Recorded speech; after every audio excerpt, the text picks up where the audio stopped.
বলছি যে আজকে আমার বাবা মা আসছে, বৌমার মা বাবা আসছে, আবার আদিক্ষেতা করে বলতে এসেছে। যাই যাই, আপনার ছেলেকে ফোন করে বলি মাছ মাংস সব নিয়ে আসতে। যাই যাই। বৌমা একটু শুনে যাও। হ্যাঁ মা বলুন, কি বলবেন? বলছি বৌমা, তোমাকে কোনো ফোন টোন করতে হবে না। ঘরে সোয়াবিন আছে, সোয়াবিন করে নাও, কুমড়োর ছক্কা করে নাও, ডাল একটা ভাজা করে নাও, তাহলে ব্যাস হয়ে যাবে। আর কিছু আনাতে হবে না। মাছ মাংস ডিম যা দাম, এগুলোর মধ্যে কিচ্ছু আনাতে হবে না। মাংস মতো সোয়াবিনটাকে মাংসের মতো করে রান্না করো, দেখবা ওটাই খেতে কত ভালো লাগবে। বুঝেছো? আর কিচ্ছু আনাতে হবে না, যেটা আছে ওটাই রান্না করে নাও। বুঝেছো? যাও। ঠিক আছে। কুমড়োর ছক্কা, সোয়াবিনের তরকারি, ডাল এগুলো করে নিচ্ছি। ঠিক আছে, আসছি আমি। আমার বাবা মা এসেছে, আর বুড়ি কুমড়োর ছক্কা, সোয়াবিনের তরকারি, ডাল এগুলো দিয়ে খাওয়াতে।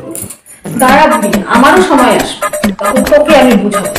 দাঁড়া, আমার বাবা মাকে এগুলো খাওয়াবি তো? দাঁড়া, ওকে তো আমি যত করেই ছাড়বো। হ্যাঁ দাদা বল। কি তোরা আজকে আসছিস? তাই কখন আসবি? ও 1-2 ঘন্টার মধ্যে ঢুকে যাবি? ঠিক আছে আয়, তাড়াতাড়ি আয়, আমি অপেক্ষা করছি তোদের জন্য। ঠিক আছে, তাড়াতাড়ি আয়।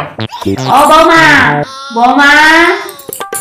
হ্যাঁ মা বলুন, ডাকছিলেন? বলছি যে আজ আমার দাদা বৌদি আসছে, তাড়াতাড়ি খোকাকে ফোন করো, ফোন করে বলো বড় বড় দেখে ইলিশ মাছ, বড় বড় গলদা চিংড়ি, বড় মাছ নিয়ে আসতে, আর একটু সবজি শাক সবজিও যাতে নিয়ে আসে। তাড়াতাড়ি খোকাকে ফোন করে বলে দাও তো, দেরি করো না কিন্তু, রান্নাগুলো তো আবার করতে হবে। তাড়াতাড়ি যাও, বলে দাও খোকাকে ফোন করে। বুঝেছো? আপনি এখানে আপনার দাদা বৌদি আসছে বলে ইলিশ মাছ, গলদা চিংড়ি, বড় মাছ সবকিছু আনতে বলছেন। এত কিছু আনলে তো আমাদের পুরো মাসের টাকাটাই চলে যাবে। তখন কিভাবে চলে বলুন? একজনের আয় কি এত কিছু চলা যায়? বলুন তাহলে।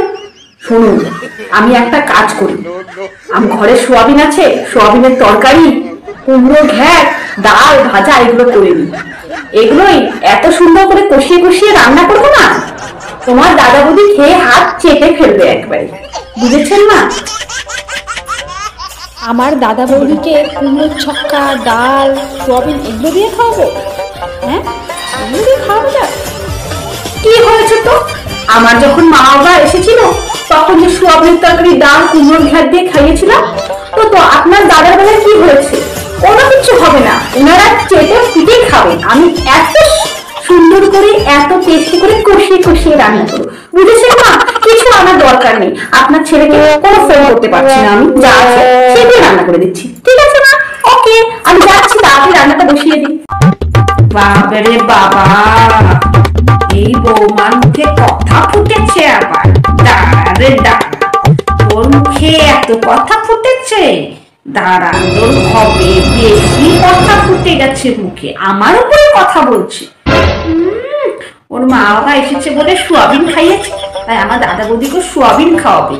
দাঁড়া দাঁড়া, তোর বেশি মুখে কথা ফুটেছে না, তোর হবে। দাঁড়া দাঁড়া, বেশি বেশি হয়ে গেছে। দাঁড়া দাঁড়া, বুঝাবো তোকে বুঝাবো।